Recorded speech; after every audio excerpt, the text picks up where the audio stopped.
मकर राशि के स्वामी बनते हैं शनि महाराज और इन्हीं के साथ सूर्य नारायण का गोचर होगा। लेकिन सूर्य नारायण होते हैं अष्टम भाव के स्वामी, जो कि आपके लगन पर या आपकी राशि पर ही विद्यमान रहेंगे पूरे 1 महीने के लिए। यहाँ पर आपको धन से संबंधित तो कोई समस्या नहीं आ रही, ना ही नौकरी काम धंधे से संबंधित, लेकिन सिर्फ एक चीज़ है कि आपको गुप्त शत्रुओं से विशेष सावधान रहना जरूरी होगा। हो सकता है वो कुछ आपकी गुप्त बातों की रिकॉर्डिंग कर लें और उसे समाज के सामने प्रदर्शित कर लें। तो यहाँ पर आपको एक खतरा महसूस हो सकता है अपनी प्रतिष्ठा मान सम्मान को बचाने के लिए। आप वैसे प्रयत्न करेंगे, लेकिन दुश्मन आपके ऊपर हावी होने की चेष्टा करेगा। इस बात का विशेष ध्यान रखें, क्योंकि शनि महाराज का गोचर भी जो है ना आपके लगन पर चल रहा है इस टाइम में, और वहीं शुक्र महाराज भी आपके लगन पर चल रहे हैं। 3-3 ग्रह आपके लगन पर चलने के मतलब ये है कि अगर अष्टम भाव का स्वामी सूर्य, क्योंकि सूर्य नारायण सभी ग्रहों के राजा बनते हैं और उनका प्रभाव बहुत ज़्यादा तीव्रता से आपके मन मस्तिष्क पर प्रभाव, आपके व्यक्तित्व पर इनका प्रभाव ज़्यादा पड़ने की चांस यहाँ पर नज़र आ रहे हैं। यहाँ मुझे यह है कि आपको सावधान रहना ही है अपने गुप्त शत्रुओं से, गुप्त बीमारियों से भी आपको सावधान रहना है। जहाँ पर भी कोई गुप्त बात आती है वहाँ पर आपको सावधान रहना है, सावधान रहना है और सावधान रहना है। मकर राशि वालों को तो विशेष करके। मकर राशि के लिए सूर्य नारायण बनते हैं आपके सप्तम भाव के स्वामी, यानी कि व्यापार के स्वामी, जो कि जाके बैठ गए हैं यहाँ पर 12वें भाव में, विदेश के स्थान पर, यात्राओं के स्थान पर। तो आपको अपने काम धंधे से संबंधित यात्राएं करनी पड़ सकती हैं। देश विदेश से आपको शुभ समाचार प्राप्त हो सकते हैं। विदेशी संबंधों से आपको लाभ प्राप्त हो सकता है, क्योंकि दसम का 12वें भाव का स्वामी शनि महाराज भी यहाँ पर ही कहीं पर ही गोचर कर रहे हैं। तो कुल मिलाकर यहाँ पर ये आपके काम धंधे को, व्यापार को बढ़ाते हुए नजर आ रहे हैं। यहाँ पर आपको सावधानी रखनी है कि आपको अपने जीवन साथी के प्रति थोड़ा सावधान रहना, उनकी हेल्थ को लेकर थोड़ा सा सावधानी बरतनी है। कोई मनमुटाव उनके साथ नहीं करना।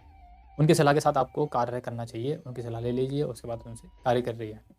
और कहीं आपका कोर्ट कचहरी का मुकदमा चल रहा है तो वहाँ पर भी आपको सावधानी रखने की ज़रूरत है। ये आपको लिटिगेशन में भी डाल सकते हैं। यदि किसी महादशा या ग्रह अंतर्दशा की ऐसी दशा चल रही है आपकी, जो कि गलत नेगेटिव ग्रह की दशा चल रही है ना, तो वहाँ पर ये गोचर आपके लिए थोड़ा सा नुकसान दे सकता है। बाकी कुल मिला के आपका ये गोचर बहुत बढ़िया है। आपको चारों तरफ से लाभ ही लाभ यहाँ पर प्राप्त होता हुआ दिखाई दे रहा है। विशेषकर विदेशी संबंधों से आपको लाभ यहाँ पर प्राप्त होगा। करना क्या है, आपने हनुमान जी की सेवा करनी है। गौशाला में जाकर गाय की जरूर सेवा करनी है। गौशाला नहीं है, कोई एक गाय भी मिल जाए आपको उसकी सेवा करनी है। अपना मंदिर में जाकर हनुमान जी का दर्शन करना है। और इस मकर संक्रांति पर आपको तिल गुड़ का दान करना चाहिए। उड़द के दाल की खिचड़ी भी आप गौशाला में दान कर सकते हैं। मीन राशि के लिए सूर्य नारायण का गोचर आपके 11वें भाव पर हो रहा है, और जो कि छठे भाव के स्वामी बनते हैं, रोग रिपु ऋण के स्वामी बनकर आपके लाभ स्थान पर जा रहे हैं। यानी कि यदि आप नौकरी के लिए प्रयासरत हैं या किसी लोन को लेने के लिए कोशिश कर रहे थे, तो वहाँ पर आपको लोन भी मिल जाएगा। आपको नौकरी के लिए भी सफलता प्राप्त होती है, मुझे यहाँ पर दिखाई दे रही है। क्योंकि 11वें भाव के स्वामी शनि महाराज बनते हैं, जो कि अपने ही भाव पर बैठे हुए हैं यहाँ पर। और सूर्य नारायण शनि महाराज के यहाँ पर युति हो रही है, और 12वें के स्वामी बनकर शनि महाराज भी यहाँ पर गोचर कर रहे हैं। तो यहाँ पर आपको यात्राओं के योग भी आपके बनते हुए दिखाई दे रहे हैं। यात्रा हो सकती है, वो यात्रा आपके नौकरी से संबंधित हो सकती है, कार्य क्षेत्र से संबंधित हो सकती है।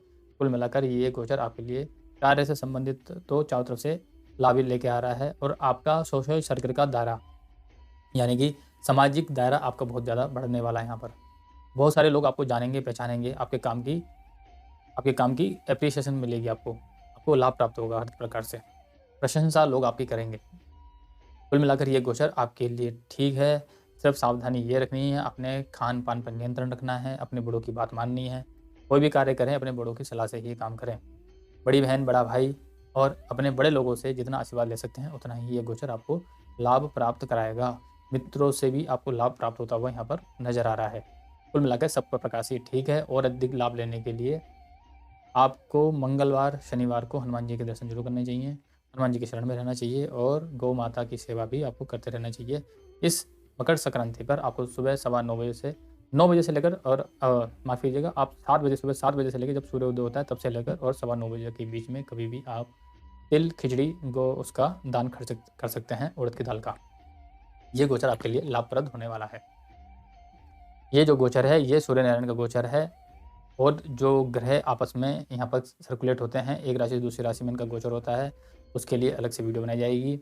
ये खाली सूर्य नारायण का क्या प्रभाव पड़ेगा, सिर्फ इसी बात को ध्यान में रखकर ये वीडियो बनाई गई है। आपको ये वीडियो पसंद आ रही है तो अधिक से अधिक इसको शेयर कीजिए। अगली वीडियो में दोबारा से हाजिर होंगे। जय श्री राम।